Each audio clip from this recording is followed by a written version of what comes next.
and what are the premiums, and what are the costs to individuals. So all the other stuff that we're talking about and working on, the governor always makes it real. So I'll relay to him that that's your bottom line as well.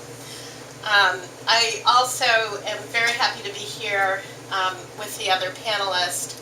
I've had a chance, some of us have already had a chance to discuss our positions on various things, but one of the great things about this panel is, the reason that Massachusetts has been successful in doing Part 1 of healthcare reform, which was really designed to get everyone in the state covered, is because there's something in Chapter 58, that historic bill signed in 2006, that represents something positive for consumers, for business, for advocates, for the payers of health care, and obviously there's a huge role that government plays. So the partnership, the coalition of business leaders, patient advocates, the healthcare payers in the state, and government to come to agreement on that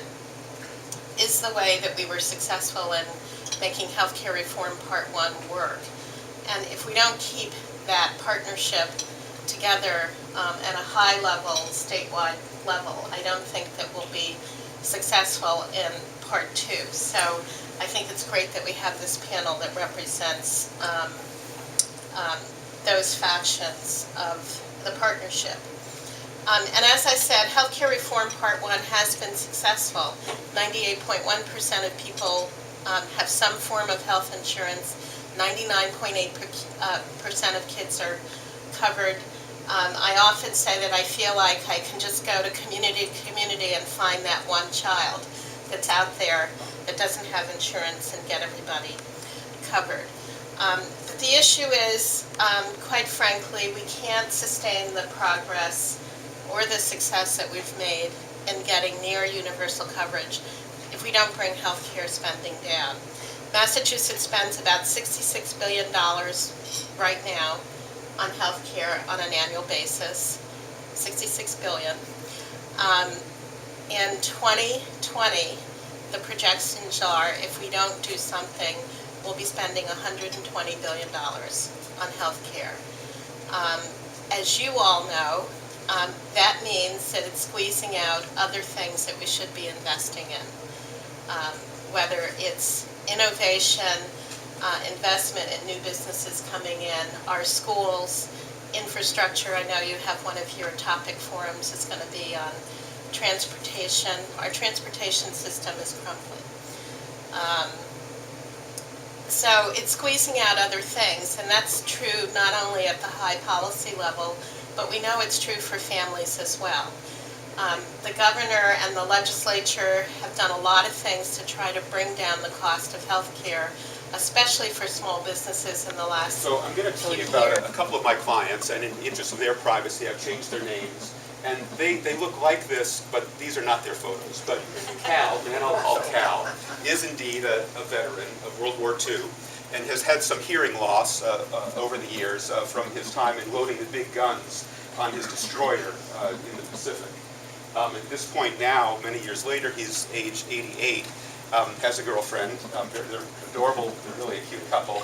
But he now has atrial fibrillation, which is where the heart, quivers really instead of beating properly. And so he has on heart medication for that.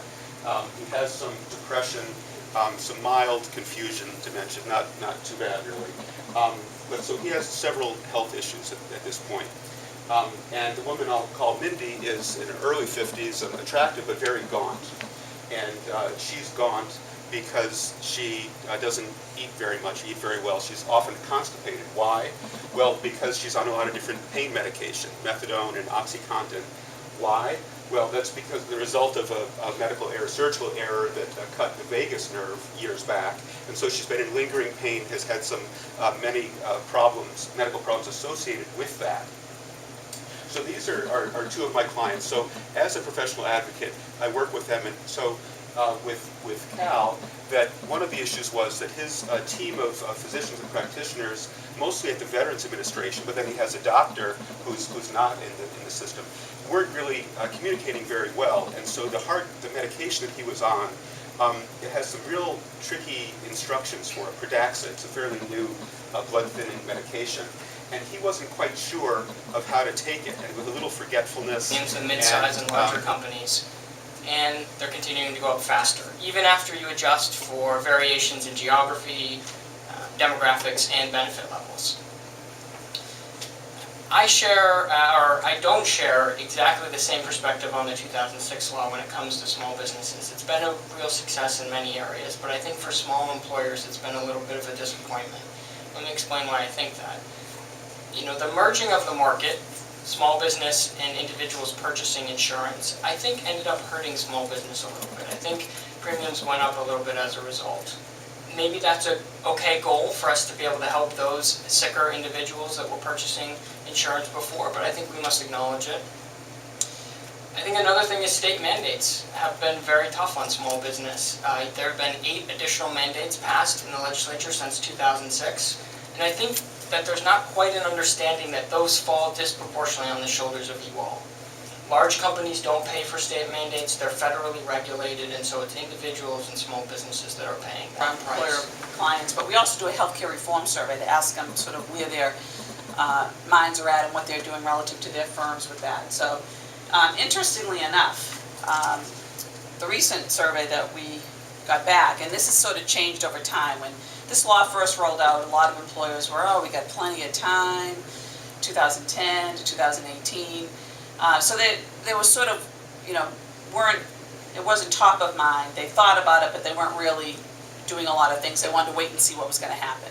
And that still kind of exists to some degree, but many more employers now are getting a little nervous about, whoa, this thing is in place, it is the law, there are things we need to do to implement, and how do we, you know, manage the costs in the long run. But interestingly enough, the recent survey indicated 48% of employers were concerned about the excise tax that's going to take effect in 2018. That's 6 years out from now. We've got 2 general elections in the meantime. A lot could happen between now and then, but they're thinking about it. So that's a good thing. And the fact that that percentage, 21% of these employers have said, we are going to do everything we can to get our plan costs below that threshold of $10,200 a single and $27,500 a family, so that we're not